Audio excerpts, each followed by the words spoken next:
Bonjour à toutes et à tous, bienvenue dans votre nouveau rendez-vous économique Éco 360 au cœur des territoires, le podcast qui vous parle des projets structurants qui façonneront les territoires d'outre-mer dans les prochaines années. Ce podcast vous est proposé par Outremer 360 en partenariat avec la Banque des Territoires. Chaque épisode sera pour nous l'occasion de mettre en lumière ces actions qui vont à terme changer la face de nos territoires, que ce soit sur le plan économique, social, mais également sociétal ou structurel.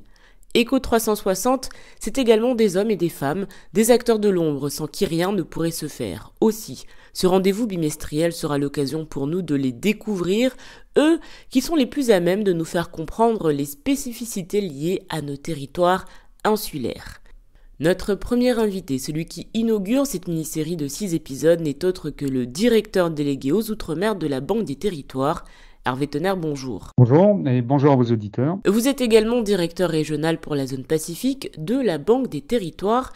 La Banque des Territoires, qui on le rappelle, est une direction de la Caisse des dépôts et des consignations et un partenaire privilégié des acteurs territoriaux, des collectivités, mais également des bailleurs sociaux. La Banque des Territoires sous l'Outre-mer, c'est à peu près chaque année entre 500 et 600 millions d'euros de prêts, alors qu'ils sont fléchés très prioritairement sur le logement social et les collectivités. C'est à peu près aussi, au-delà du prêt en investissement, donc en fonds propres, 30 millions d'euros d'investissement donc en 2022.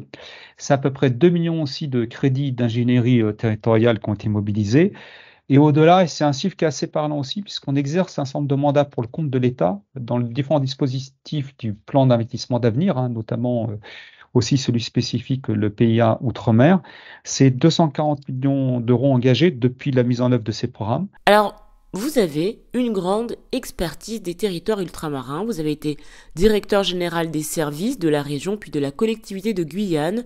Vous connaissez également très bien la Réunion puisque vous y avez été directeur régional au sein du groupe CDC, en plus d'autres fonctions que vous avez exercées toujours dans le même groupe. Ce qui retient notre attention finalement, c'est que votre parcours est marqué par l'action territoriale au cœur des Outre-mer. C'est une donnée réelle.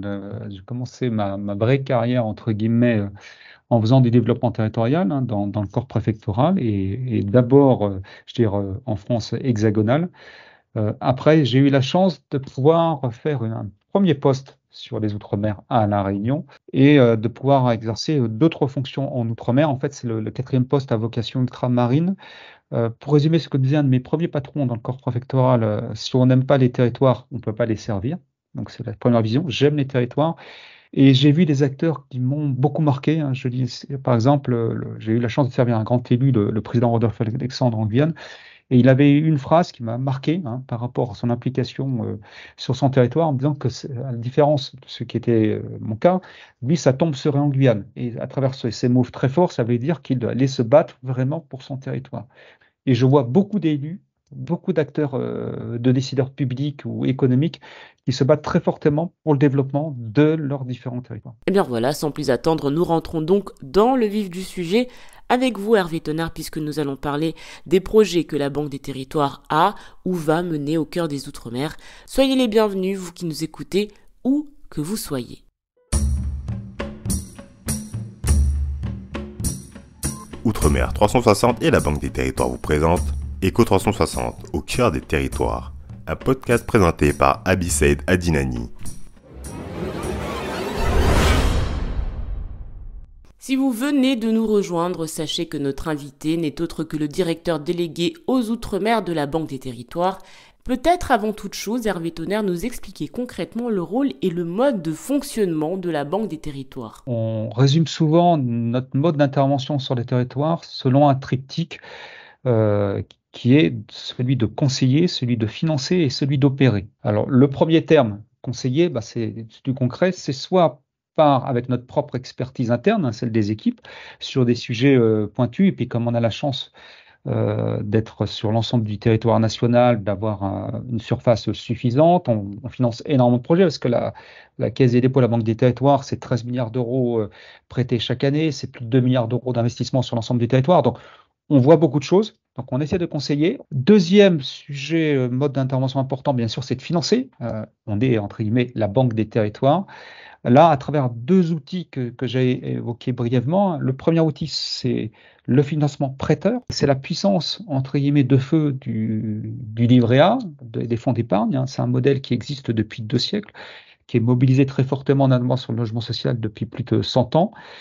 C'est une capacité unique de faire des prêts, on y reviendra, de très long terme, hein, de 60 voire même 80 ans, à des taux quand même très privilégiés pour soutenir des projets qui sont définis comme étant d'intérêt majeur, qui justifient que l'argent de l'épargnant, qui est toujours sécurisé, soit mobilisé. On a aussi un mode d'intervention en financement donc investisseur, donc sur fonds propres, hein. J'ai indiqué par exemple 30 millions d'euros investis l'an dernier dans des sociétés, des structures, pour des projets entre guillemets qui sont montés sur un montage classique privé, mais qui ont un impact territorial. C'est-à-dire que la Banque des Territoires ne va pas financer n'importe quel projet, n'importe comment.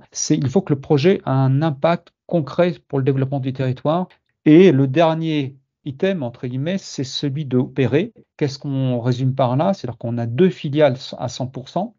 Une filiale de logement social qui est CDC Habitat, une filiale qui est dans l'excellence en termes de logement et qui est intervenue récemment dans les Outre-mer, qui gère maintenant 95 000 logements. On a une autre filiale qui s'appelle l'Asset, qui est une société d'ingénierie de projet, c'est-à-dire qu'elle aide notamment des collectivités, des acteurs publics et parapublics à pouvoir monter des dossiers dans les aspects juridiques, financiers ou d'expertise technique de projet. Alors, comment ça se passe quand on a un projet innovant, structurant? Est-ce que ce sont les collectivités qui vous sollicitent? Est-ce que vous sollicitez les collectivités? Donc, on a une équipe présente en Guyane, une équipe présente en Martinique, une présente en Guadeloupe, une équipe présente à La Réunion, une implantation qui a été faite à Mayotte, une agence en Calédonie, une agence en Polynésie. Donc, on a cette approche. On essaye de faire connaître notre capacité d'appui. Et je le dis toujours, hein, on a une ambition d'aider, on n'a aucune prétention. Les projets, ils doivent être portés par les acteurs locaux. Et nous, on est en train de dire, voilà, qu'est-ce qu'on peut faire pour aider des projets qui ont du sens et qui correspondent à nos axes d'intervention. Donc, soit on est sollicité, soit nous, on présente nos moyens d'action. Et je pense que si des partenaires, des acteurs veulent toujours savoir s'ils sont légitimes ou pas à bénéficier d'un appui de la Banque des Territoires, donc c'est de contacter nos implantations territoriales. On a souvent des adresses génériques.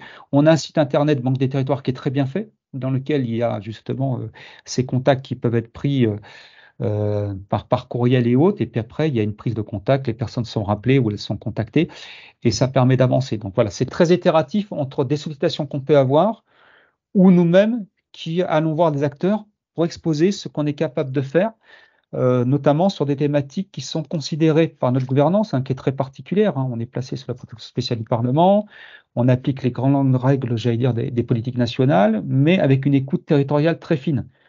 Je pense que les Outre-mer, on le sait très bien, vous êtes très bien placé à Outre-mer 360, chaque Outre-mer a ses particularités, a ses enjeux. La Guyane, c'est pas une île, hein, c'est un territoire continental. On peut avoir la Polynésie avec une multiplicité justement d'îles et comme on dit, plusieurs formes, j'allais dire presque d'insularité, hein. L'insularité sur de l'insularité. La Réunion, le développement économique n'est pas celui de Mayotte. Voilà, donc il y a un moment, il faut vraiment être à l'écoute et essayer de construire des choses qui sont des réponses propres à chaque territoire, mais bien sûr, dans la limite de ce qu'on sait faire, hein. Je veux dire, la Banque des Territoires, elle seule ne peut pas tout faire. Par contre, elle peut aider. Alors on imagine que vous êtes extrêmement sollicité, notamment depuis la crise Covid. Beaucoup de secteurs ont été impactés, je pense notamment au secteur du tourisme.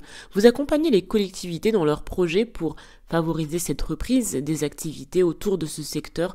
Qu'est-ce que vous pouvez mettre en place par exemple? C'est une mission entre guillemets qui est un peu nouvelle, qui est apparue vraiment dans le cadre de la crise du Covid. Il a été décidé par le directeur général de la Caisse des dépôts et le directeur de la Banque des Territoires, Louis Sichel, de mettre en place un dispositif mobilisant deux entités du groupe, donc Caisse des dépôts, à la fois la Banque publique d'investissement, donc la PPI, plutôt en soutien direct aux entreprises avec des dispositifs adaptés, et la Banque des Territoires selon deux modes d'intervention, soit de prendre des participations donc dans des projets d'investissement qui étaient un peu, j'allais dire, enquistés ou qui avaient du mal à sortir.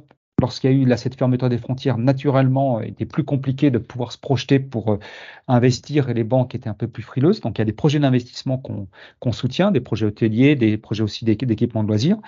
Et au-delà aussi, on a un mode d'intervention qui est très particulier, c'est qu'on a créé une filiale qui s'appelle Alentour et qui propose un outil digital de mise en relation un peu comme le font les grandes plateformes, j'allais dire, nord-américaines, d'appui aux acteurs du tourisme, simplement avec une rentabilité qui n'est pas la même. À titre d'illustration, on avait commencé à proposer ça donc en région Provence-Alpes-Côte d'Azur, en Savoie, et on l'a proposé également pour l'instant à 2 territoires d'outre-mer, à la fois la Nouvelle-Calédonie et la Polynésie. Voilà, ça fait partie des sujets sur lesquels on essaye de voir comment on peut aider les territoires concrètement sur une thématique où on sait que pour un certain nombre de territoires, le poids du tourisme, je veux dire les Antilles par exemple, la Polynésie, on voit que c'est un rôle extrêmement important. Donc on essaie de voir comment on peut aider dans un principe, j'ai dit, de complémentarité. On réfléchit aussi, par exemple, avec la Polynésie, éventuellement, à créer avec la SOFIDEP un fonds de développement territorial qui aura un compartiment sur le tourisme. Voilà un peu les pistes qu'on est en train d'explorer et sur lesquelles on essaye d'intervenir.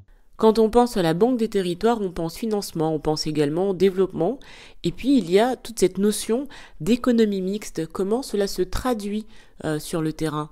Alors, l'économie mixte, c'est un concept qui se comprend assez facilement, c'est-à-dire que c'est à la fois d'avoir un développement par un modèle économique, c'est-à-dire monter un projet, monter une structure à travers une société qui fonctionne avec une rentabilité. Donc, ça veut dire que cette société doit pouvoir fonctionner et ne pas vivre, j'allais dire, que de subventions ou que de dotations, mais qui intervient dans des domaines où il est légitime, parce qu'il y a un intérêt général et que des fois les conditions économiques sont plus complexes que sur des purs projets privés, qu'il y ait des acteurs comme les collectivités ou comme des acteurs comme nous, la Banque des territoires, qui soient actionnaires. Et on va balayer pour voir à peu près, voilà, pour illustrer ce type de projet. Je donne l'exemple sur Saint-Pierre-et-Miquelon, qui est un territoire où il y a une faible population. Nous sommes actionnaires d'une société d'économie mixte qui porte un réseau de chaleur, qui est un outil indispensable pour la transition énergétique du territoire. On voit très bien que sur un territoire de 6 000 habitants, l'équilibre économique est plus complexe, donc c'est normal que ce soit une société d'économie mixte et que la collectivité territoriale, comme la Banque des territoires, sont des actionnaires un peu forts et qui acceptent une rentabilité qui est moindre que ce que d'autres acteurs pourraient accepter. On a un autre exemple qui est très illustratif, c'est on est actionnaire à côté de la province sud en Nouvelle-Calédonie, d'une société d'économie mixte qui travaille sur la mise en place, très concrètement, d'une filière forestière. Et c'est un enjeu important parce que ça crée de l'emploi, ça permet de l'insertion, et je le dis, des emplois en plus qui vont du niveau de l'ingénieur forestier jusqu'au technicien qui est concrètement dans les plantations. Et ça permet d'éviter des importations de bois extérieur, donc créer une filière de bois pays, un enjeu qu'on retrouve dans beaucoup de territoires. Mais on voit très bien que pour créer une telle filière, il y a un coût de départ qui est important si on part ex nihilo. Et il faut aussi qu'on ait des acteurs de long terme, comme actionnaires, qui acceptent d'avoir une rentabilité, cette fois-ci différée. La rentabilité existe, mais elle est différée dans le temps. Il faut avoir les reins assez solides pour accepter des moments qui sont assez longs. On a aussi, par exemple, des participations dans des sociétés mixtes d'aménagement ou d'aménagement logement. On a remis 4,1 millions d'euros concrètement l'an dernier.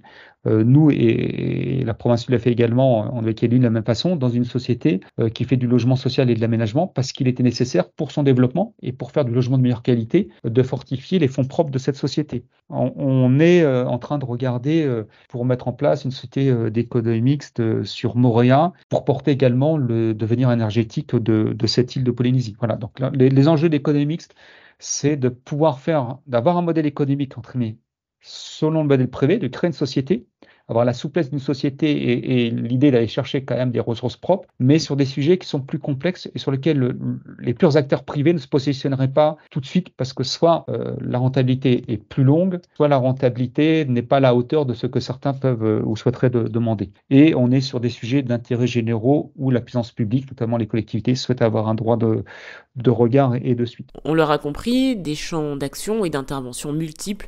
Et il y a un domaine où vous êtes particulièrement impliqué, dont on parle beaucoup en ce moment, c'est la question de l'eau. Voilà. On est en plein dans l'actualité. On sait que le gouvernement a lancé un dispositif national. Il suffit de regarder les articles d'Outre-mer 360. On voit que sur l'Outre-mer, que ce soit la Guyane, que ce soit Mayotte, que ce soit naturellement la Guadeloupe, mais partout, parce que tous les Outre-mer sont préoccupés par ces questions. Il y a des enjeux majeurs et il y a une volonté de tous les pouvoirs publics, que ce soit à la fois de l'État, des collectivités, d'acteurs comme nous, d'essayer d'intervenir. Donc nous, on se mobilise et là, avec le triptyque que j'ai indiqué, mais principalement l'ingénierie de conseil, Le financement de très long terme, et là c'est important et c'est un message que je veux faire passer, quand on fait des investissements lourds sur l'eau, dans les infrastructures, que ça soit sur la production d'eau, que ça soit sur l'assainissement. On a besoin d'avoir du temps long et de la capacité de pouvoir rendre supportables des équipements qui sont très coûteux. Donc là, on est capable de mobiliser des prêts jusqu'à 60 ans. C'est-à-dire qu'on essaie de faire coïncider l'amortissement économique des grandes infrastructures avec l'amortissement financier. 60 ans et avec un taux qui est adapté, c'est-à-dire que c'est le taux du livret A plus une marge qui est seulement de 40 centimes. Et on peut prendre 100% du besoin de financement. C'est un sujet important. On est acteur et participant du plan eau dans les Outre-mer. Dernièrement, par exemple, en Guyane, il y a une signature avec la comité d'agglomération du centre littoral pour apporter 29 millions d'euros de prêts. Donc c'est un sujet majeur. On a vocation et on regardera naturellement comment aller un peu plus loin. Dans vos actions, il y a plusieurs volets, un volet assainissement, mais également un sujet important, crucial, la problématique liée aux déchets. On sait que c'est un sujet très complexe en Outre-mer. Parce qu'on a des petits territoires, majoritairement îliens, où on sait qu'on atteint les limites de l'enfouissement, que d'exfiltrer les déchets à l'extérieur, c'est peut-être pas aussi très sain. Donc voilà, il y a le grand projet, par exemple, qui est fait dans le sud de la Réunion aussi, qu'on aide en financement de prêts de long terme, IDEVA. On est prêt à regarder d'autres modalités. Voilà, je crois que ce sont des batailles collectives qui demandent de l'intelligence aussi collective entre collectivités, État, acteurs privés qui peuvent avoir des réponses innovantes, et acteurs comme nous, ou comme l'AFD, et souvent en partenariat, qui vont financer des installations qui sont coûteuses, mais qui ont un vrai effet retour sur la qualité de vie, sur la santé, puisque les déchets, c'est très bien les risques, la pollution, etc. Et en même temps qui créent du développement économique le temps de leur mise en place. Quand on parle des territoires des Outre-mer, on pense également à la question de la mobilité. Je ne parle pas ici de continuité territoriale, mais de déplacement interurbain notamment. On sait que ce sont des questions qui préoccupent les habitants des différents territoires. Oui, travailler, on ne peut pas faire que des routes complémentaires, et puis c'est un temps long, donc tout ce qui pourrait être, par exemple, mode de déplacement type bus, le caribus à Mayotte, les néobus en Nouvelle-Calédonie, le téléphérique de la Réunion aussi qu'on a aidé à financer. Voilà, c'est tous ces sujets. On est en train aussi de financer déjà un premier navire, un renouvellement d'une flotte de navires en Polynésie. On regarde aussi pour d'autres financements de navires, dont des navires qui seraient à production, par exemple Vélix, c'est-à-dire avec des voiles. Voilà, parce que c'est un sujet majeur pour ces territoires, pour leur mix énergétique. Et on sait très bien qu'au-delà du volontarisme de chacun, c'est une question d'argent. Et puis en même temps, ça peut avoir un effet vertueux, puisque c'est de la dépense qui est engagée, c'est des emplois qui vont être créés, c'est des offres aussi d'insertion pour des jeunes d'aller dans ce type de secteur nouveau. Une autre thématique sur laquelle vous pouvez intervenir, c'est la question des énergies. De quelle énergie parlons-nous exactement ? Alors, des énergies vertes, très clairement. C'est-à-dire que notre gouvernance, la volonté de la Caisse des dépôts, c'est d'être un des acteurs leaders du monde bancaire pour la transition énergétique. C'est-à-dire qu'on n'aidera plus les ressources dites fossiles. On sait que pour passer sur des énergies vertes, ça va demander des moyens très lourds, des financements importants. Et là, il faut que des acteurs comme nous, avec d'autres, puissent se positionner. Donc, si on prend l'exemple, ça peut être de la biomasse, ça peut être du photovoltaïque, un peu ce que je disais avec la Seine de Moorea. La biomasse, ça peut être des sujets ou de l'hydraulique comme avec Voltalia en Guyane. Ça peut être, voilà, tous les sujets. Ça sera peut-être des prototypes et des sujets avec de l'hydrogène. Voilà, cette volonté de produire de l'énergie propre en quantité.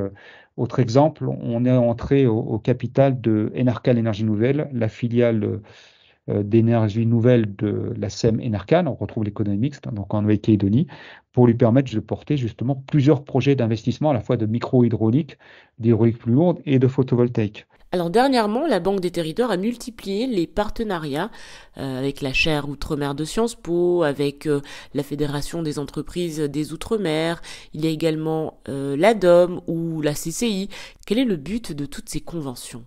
En fait, l'action de la Caisse des dépôts depuis des années existait sur l'outre-mer de manière générale, mais on était peu connus. Et à un moment, pour pouvoir aller plus loin, il faut aussi qu'on puisse construire des collaborations. La chaire Outre-mer de Sciences Po, ça nous est paru naturel de par ses objectifs, qui est justement de travailler sur un certain nombre de thématiques majeures du développement économique et social des Outre-mer et l'évaluation des politiques publiques, ça nous a paru naturel de travailler avec le professeur Foucault. Des acteurs du monde économique, puisque nous, on connaissait bien, j'allais dire, les professions juridiques, on connaissait bien le monde du logement social, on connaissait le monde des collectivités. On a besoin aussi d'avoir des solutions qui viennent du monde de l'entreprise. Donc, la FEDOM, qui fédère un certain nombre d'entreprises et des groupements et des syndicats, j'allais dire patronaux, est un acteur indispensable, qui avait besoin aussi de comprendre ce qu'on pouvait faire, qui nous percevait peut-être mal dans notre mode d'intervention. Outre-mer Networks, c'est de se dire que dans l'économie ultramarine, il faut aussi pouvoir aider à promouvoir les pépites, les jeunes ultramarins qui ont des idées de développement de société et de manière très complémentaire à ce que fait principalement la BPI. On se dit que si les startups ultramarines, sur des axes qui sont les nôtres, d'aide au développement territorial, sur le logement social, sur l'autre, développent des solutions innovantes, pourquoi pas nous regarder si on peut les aider nous aussi, mais vraiment dans cette logique territoriale et en complémentarité avec ce que fait la BPI.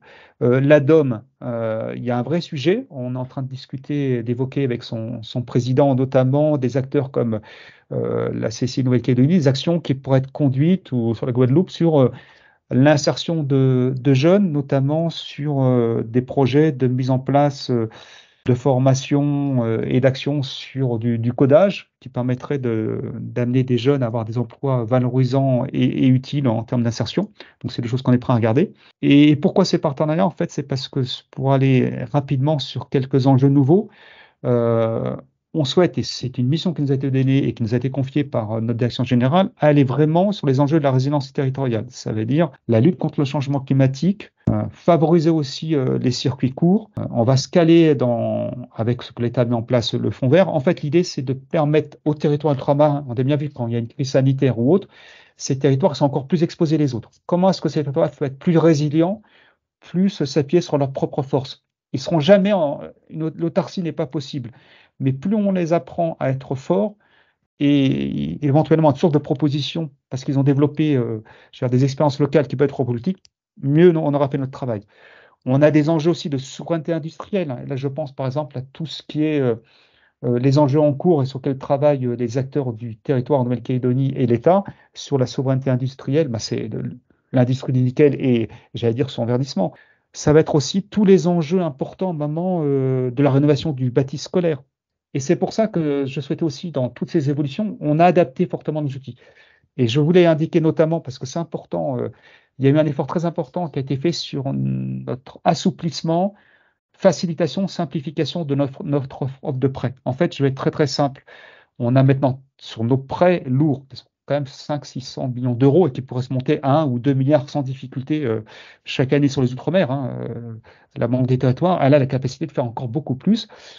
Pour les prêts aux collectivités, on a distingué maintenant 3 types de gammes. Tout ce qui est en fait les prêts verts, tout ce qui est de la transition énergétique écologique au sens large du terme. Donc là, c'est des prêts qui vont jusqu'à 60 ans et qui auront une marge de 40 centimes, donc une marge très faible. Il est très bien prêté sur 60 ans, à part la Caisse des dépôts, personne n'est en mesure de le faire dans ces conditions. On a des prêts qui sont liés à la cohésion sociale et territoriale, par exemple sur le bâti scolaire. Tous ces prêts-là, ça sera pareil, la même maturité, mais ça sera une marge de 0,60. Et sur les autres sujets qui sont moins prioritaires, tout le reste, ça sera des prêts avec une marge de 1,30. Et puis le message que je voudrais que vos auditeurs retiennent surtout, c'est cette volonté pour nous d'être à l'écoute, d'essayer de comprendre et de se dire c'est les grandes thématiques des Outre-mer sur lesquelles on est tous d'accord, de la cohésion sociale, de la transition énergétique. Hervé Tonnerre, on a l'impression d'une course contre la montre, d'une lutte que vous tentez d'organiser en invitant les acteurs économiques à parler d'une voix commune. C'est un message que vous lancez là maintenant? Oui, mais sans faire de catastrophisme. C'est-à-dire, il y a des vrais sujets. Il faut à la fois se mobiliser rapidement, mais en même temps, il faut être capable d'avoir une vraie stratégie et on sait, c'est pas en claquant des doigts. D'où l'idée pour nous, par exemple, sur des sujets qui sont extrêmement lourds, on parlait de l'eau, les grandes infrastructures, ça prend du temps, c'est cher et il faut être capable aussi de tenir la durée. Ça veut dire que Si on se mobilise sur un an et qu'après on laisse tout tomber, voilà. Il faut que nos territoires ils aient une vision stratégique. Il faut que des acteurs comme nous, qui ont la capacité de passer, y compris des moments, bah oui, il y a des crises, c'est le propre de la vie mondiale et économique. Il faut qu'il y ait des acteurs qui soient solides et résilients. Donc nous, par nature, on l'est depuis 2 siècles.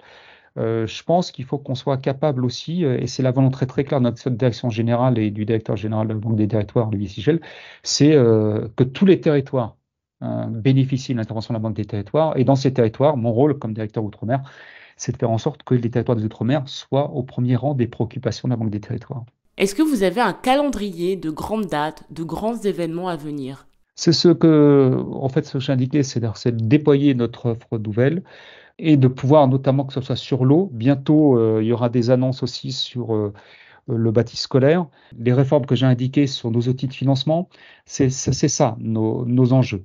Et la lutte contre le changement climatique, d'ailleurs, on fera un événement aussi pour parler de tout ceci, c'est de scander en 2023, justement, et de mieux expliquer ce qu'on fait pour que les acteurs concernés se disent ça c'est utile, ça c'est pas utile. À un moment, on n'est pas là pour complexifier le système. On est là pour aider, donc il faut qu'on soit aussi pédagogue et qu'on explique à des acteurs, là on sait faire, là on ne sait pas faire. Je ne veux pas être dans le mode déceptif, promettre la lune et ne pas tenir. Hervé Tonnerre, merci d'avoir répondu à toutes nos questions. On rappelle que vous êtes le directeur délégué aux Outre-mer de la Banque des Territoires. Mais c'est moi qui vous remercie et je trouve très intelligente la démarche d'Outre-mer 360 de mettre en place ce type d'émission. Je crois que c'est nécessaire que sur l'Outre-mer, on ait aussi toute une réflexion économique et un échange de points de vue et d'acteurs. Et ce sera le mot de la fin, ainsi s'achève ce premier épisode d'Éco 360 au cœur des territoires. Je vous donne rendez-vous prochainement avec un nouvel invité, encore plus de projets à vous présenter.